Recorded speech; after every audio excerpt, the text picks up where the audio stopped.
Guys, आज के इस वीडियो में मैं आपको कंसेप्ट क्लियर कराने वाली हूँ मीडियन का। कि हमारे मीडियन के 3 स्टेप्स होते हैं जिस मीडियन कैलकुलेट करने के। फर्स्ट वन होता है डायरेक्ट मेथड, सेकंड होता है शॉर्टकट मेथड एंड थर्ड होता है स्टेप डेविएशन मेथड। तो हमारे इन तीनों के फॉर्मूले भी अलग अलग होते हैं, शॉर्टकट मेथड का, डायरेक्ट मेथड का, स्टेप डेविएशन मेथड का। बट अगर हमें क्वेश्चन में गिवन हो कि डायरेक्ट मेथड से निकालना है तो हम इसको फॉलो करेंगे। अगर हमें क्वेश्चन में कि ऐसे नहीं दिया हुआ है शॉर्टकट मेथड या स्टेप डेविएशन मेथड, तब भी हम डायरेक्ट मेथड को ही फॉलो करते हैं। तो आज का जो मेरा कंसेप्ट है इस वीडियो में वो है डायरेक्ट मेथड को क्लियर कराने वाला। नेक्स्ट वीडियो में आपको डेविएशन एंड शॉर्टकट मेथड की भी लेकर आऊँगी। तो आज मैं आपको क्लियर करा रही हूँ डायरेक्ट मेथड। तो हमें क्वेश्चन गिवन है 0 से 10, 10 से 20, 20 से 30, 30 से 40, 40 से 50, 50 से 60 एंड नंबर ऑफ स्टूडेंट्स हमें गिवन है 5, 10, 25, 30, 20, 10 एंड क्वेश्चन में पूछा कि find arithmetic mean by direct method. ऐसे अगर ये इतना भी होता है कि फाइंड अर्थमेटिक मीन, तो भी हम इसी स्ट्रेटजी से फॉलो करेंगे। ठीक है, तो हमें मार्क्स दिए हुए हैं ऊपर क्वेश्चन में। तो ये हमारा CI है।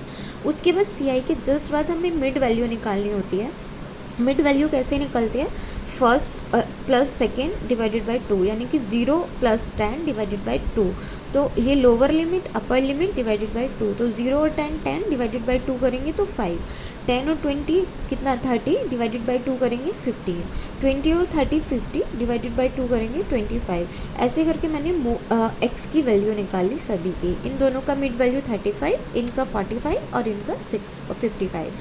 अब हमें क्वेश्चन में गिवन है number of students. Number of students 5, 10, 25, 30, 20, 10। ठीक है, अब मुझे निकालना है मीन। तो मीन का मेरा फॉर्मूला होता है सिग्मा fx अपॉन n। अगर हमें कोई भी मेथड नहीं दिया हुआ है और हमें नॉर्मल मीन फाइंड आउट करना है तो हमारा फॉर्मूला है कि mean is equal to sigma fx upon n। तो हमें इसमें fx चाहिए और n चाहिए।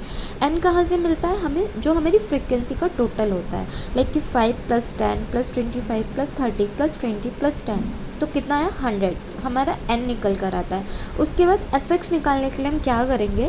मिड वैल्यू को और अपनी फ्रीक्वेंसी को मल्टीप्लाई करेंगे तो क्या निकल कर आएगा? fx।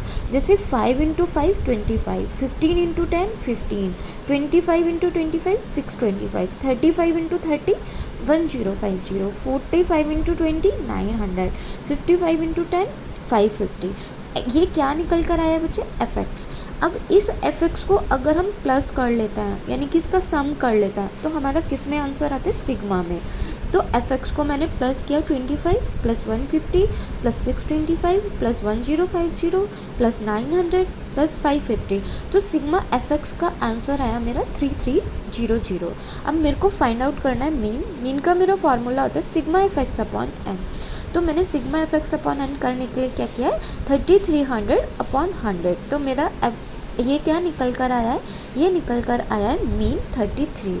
आई होप मीन सभी को क्लियर होगा, चाहे वो क्वेश्चन में दे दे कि डायरेक्ट मेथड से निकालना है या क्वेश्चन में दे दे कि फाइंड मीन। तो आपको यही स्ट्रेटजी फॉलो करना है मीन फाइंड आउट करने के लिए। Thank you guys.